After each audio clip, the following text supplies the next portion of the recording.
sebagaimana yang kita ketahui, situasi saat ini adanya COVID-19, maka pembelajaran tidak bisa kita laksanakan di sekolah.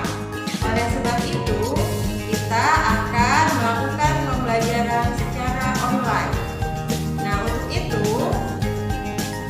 kalian wajib absen dulu ya di grup WA masing-masing.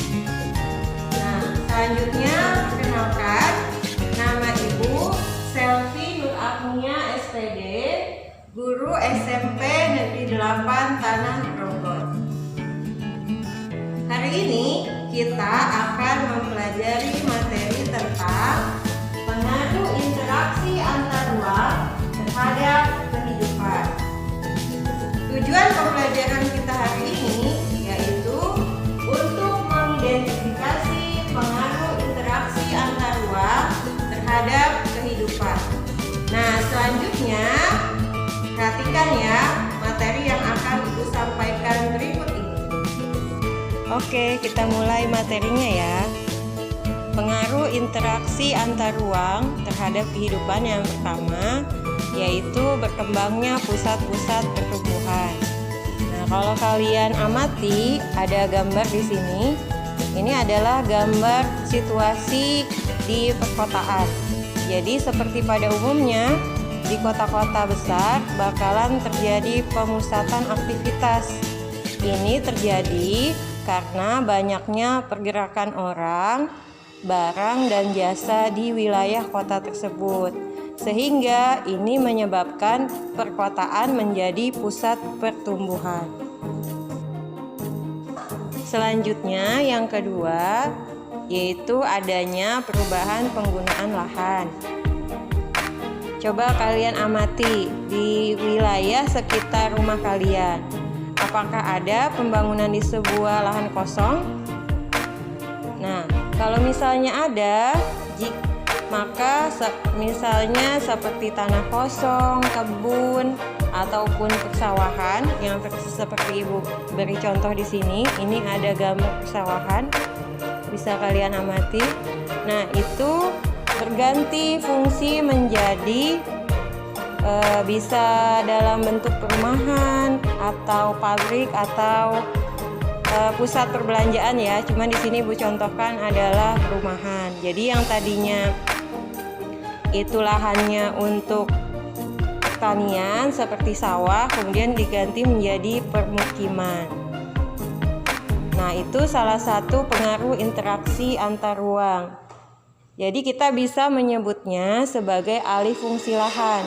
Alih fungsi lahan itu dapat diartikan sebagai bergantinya fungsi sebuah lahan untuk menampung aktivitas kegiatan manusia.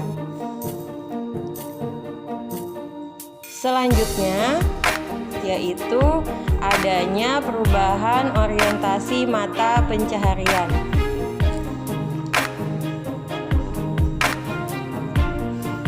Nah, perhatikan gambar yang ada ini adalah petani ya. Orientasi pekerjaan berubah, yang tadinya orientasinya pada sumber daya alam seperti petani yang Ibu contohkan pada gambar ini, kemudian menjadi beragam pekerjaan. Ini seperti yang Ibu contohkan di sini adalah salah satunya seperti buruh tekstil.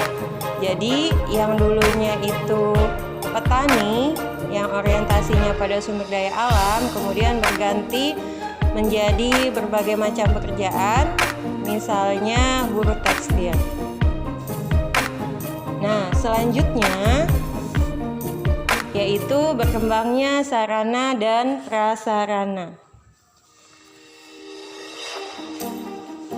Nah, anak-anak, dampak interaksi antar ruang tidak selalu berhubungan dengan hal negatif ya. Ada juga positifnya, seperti berkembangnya sarana dan prasarana. Pembangunan sarana dan prasarana akan semakin meningkat seiring dengan peningkatan pergerakan antar ruang itu sendiri. Nah, di sini Ibu contohkan seperti transportasi. Bisa kalian amati gambarnya di situ.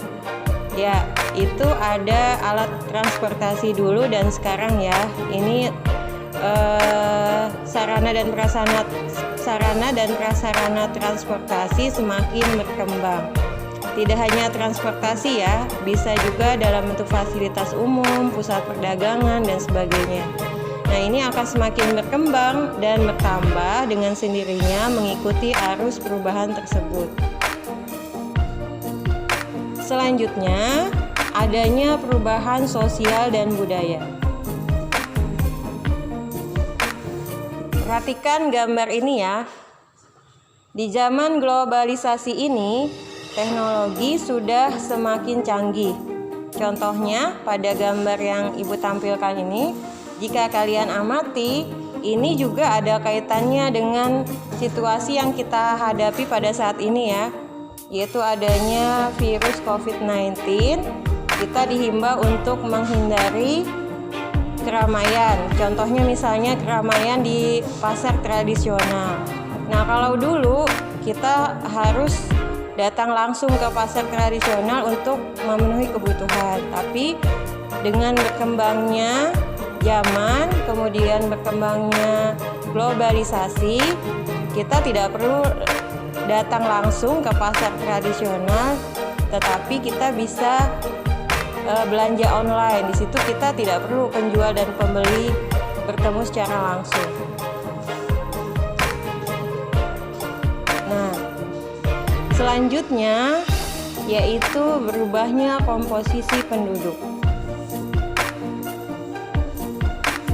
Interaksi keruangan dalam bentuk pergerakan orang akan menimbulkan konsentrasi penduduk dalam suatu wilayah. Nah, coba kalian tebak suku apa yang menjadi penduduk asli kota Jakarta? Ya, pasti jawabannya Betawi ya. Tapi keberadaan suku Betawi sekarang sudah menyebar, bahkan pindah ke daerah pinggiran Jakarta. Kenapa? Karena banyaknya orang dengan latar belakang suku, budaya, etnis dan sebagainya yang berbondong-bondong datang ke Jakarta. Akibatnya, komposisi penduduk berubah dari yang awalnya relatif seragam, sekarang berkembang menjadi beragam kebudayaan. Ini seperti yang Ibu contohkan, di Jakarta tidak hanya orang Betawi ya, banyak sekali suku-suku yang ada di sana. Nah, itu tadi materi yang Ibu sampaikan. Selanjutnya kita ambil kesimpulan ya, bahwa pengaruh interaksi antar ruang dalam kehidupan, yaitu yang pertama berkembangnya pusat-pusat pertumbuhan, kemudian perubahan penggunaan lahan, kemudian yang ketiga perubahan orientasi mata pencaharian, kemudian berkembangnya sarana dan prasarana, dan berubahnya komposisi penduduk. Nah, sudah paham ya anak-anak? Selanjutnya di sini Ibu akan memberikan tugas. Ada 3 pertanyaan yang harus kalian kerjakan. Yang pertama, apa saja pengaruh interaksi antar ruang dalam kehidupan? Yang kedua, mengapa budaya Indonesia sangat beragam?